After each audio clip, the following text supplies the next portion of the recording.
чудеса. Признавам само сега, миналото е далеч от мен, смелите моменти са фен. Избери хубавата, никога змията. Рециклири бившата си и спаси земята. Разни хора, разни екстремни изпълнения. Пак гледаме психични отклонения.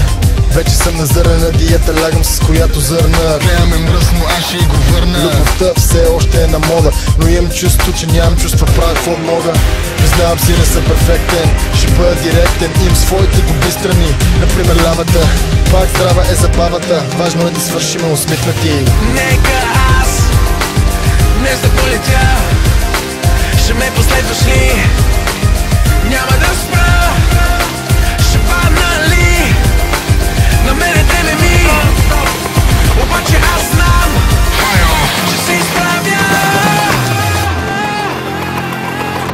С реалността ще се срежа въжето. Аз съм момчето, което си говори с небето. Иван Кристофер от ден готов. Разбираш, цитаха моменти на лов. Не се страхувай колко съм лош, а колко съм добър. Някъде около светла нощ. Случва се и да получа здрав шут. За оптимиста самолет, за песимиста парашут. Христос си катери без въже, а камикадзите те носят каски.